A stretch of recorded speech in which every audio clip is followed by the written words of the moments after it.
किराए के घर में रहते हैं तो, अपने घर में रह रहे हैं तो, अपना घर और चाहते हैं तो ये उपाय आप करिए। आप अपने घर के पूजन स्थल पर, ध्यान से सुनिएगा, घर के पूजन स्थल पर अपनी क्षमता के अनुसार एक छोटा सा चांदी का घर बनवा करके और अपने पूजन स्थल पर रखिए और समझ लीजिए कि ये वास्तु देवता है और बाकी के पूजन के साथ साथ उस चांदी के घर का भी पूजन आप करिए जब तक कि आपका घर नहीं बन जाता।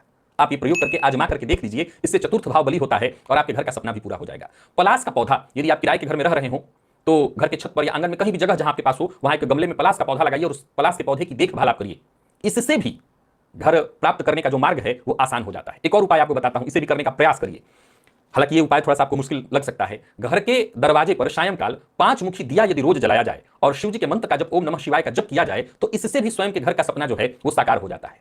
और सुनिए, किसी गरीब या विशेषकर ब्राह्मण को हर सोमवार के दिन यदि दूध का दान किया जाए तो इससे भी घर का सपना पूरा हो जाता है।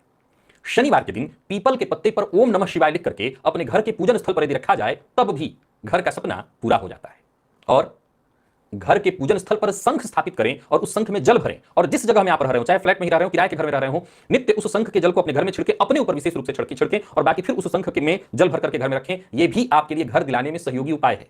और सबसे जरूरी बात, किसी शुभ मुहूर्त में वास्तु पुरुष का कि अगर आप तस्वीर, प्रतिमा या मूर्ति अपने घर में लगाएं। अब सवाल उठता है कि कई लोग कहेंगे हमें तो नहीं मिल पा रहा है, कोई जरूरत नहीं है। भगवान श्री विष्णु की प्रतिमा अगर आपके पास है तो उन्हीं का ध्यान करके और रोज वास्तु पुरुष से प्रार्थना करिए, वास्तु भगवान का ध्यान करिए और उनसे प्रार्थना करिए, वो शीघ्र घर दिला देते हैं। और एक और उपाय आपको बताता हूं, ये उपाय आपके घर के नकारात्मक ऊर्जा को तो दूर करती है, पूर्व में बता चुका हूं। घर में पूर्व दिशा की ओर एक छोटा सा कोई पात्र ले लीजिए और उस पात्र में चांदी का होगा तो ज्यादा अच्छा होगा, उसमें जल भर करके रखिए। इससे भी शीघ्र ही आपके अपने स्वयं के घर का जो सपना होगा वो पूर्ण हो जाएगा। प्रिय दर्शकों, अब यहां पर वो बात आपको बताने जा रहा हूं, ये तो आपने उपाय सुन लिया, अब वो उपाय आपको बताने जा रहा हूं जो हर किसी को मानना चाहिए। और वो उपाय क्या है?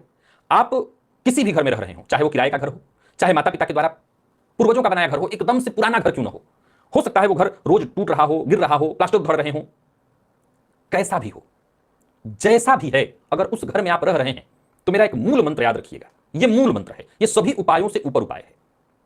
उसी घर को मंदिर मान करके, चाहे उसके प्लास्टर क्यों न छड़े हुए हो, उसी घर को मंदिर मान करके उस घर को कभी गंदा मत करिए, उसकी साफ सफाई रखिए। यह उपाय सबसे ज्यादा काम करता है। आप किराए के घर में रह रहे हो तब भी कि किराए का घर है, क्या करना है, खराब हो जाने दो, हमें उसे क्या लेना है। नहीं, याद रखिए, घर तो घर है, वो तो वास्तु देवता है। आप मंदिर में जाते हैं पूजा करने के लिए तो शिवलिंग आपका तो होता नहीं है, वो शिवलिंग या देवी जी की प्रतिमा आपकी होती है। नहीं, क्या आप जाते हैं करे जल फेंक देते हैं शिव जी पर, ऐसे ही चले आते हैं? ऐसा आपने कभी सोचा है? नहीं। तो घर के बारे में क्यों? घर भी तो मंदिर है, घर मंदिर है साक्षात। आप जिस वास्तु देवता की बात कर रहे हैं वो प्रतिमा कोई अलग नहीं, ये घर ही है। मैंने जो प्रारंभ में आपको बताया चांदी का घर बना करके रखना है पूजन स्थल पर, वो साक्षात वास्तु देवता ही है। अगर आप प्रतिमा की जगह, विष्णु प्रतिमा की जगह उसे भी वास्तु देवता मान करके पूजा करें तब भी आपका ये काम बन जाएगा। तो जितने भी उपाय बताए हैं सब अपने आप में अद्भुत और चमत्कारी हैं, बस आपको श्रद्धापूर्वक करना है। विश्वास मानिए, आपके घर का सपना अवश्य पूर्ण हो जाएगा। चलिए चलते हैं राशिफल की ओर, बात करेंगे राशियों के क्रम में पहली राशि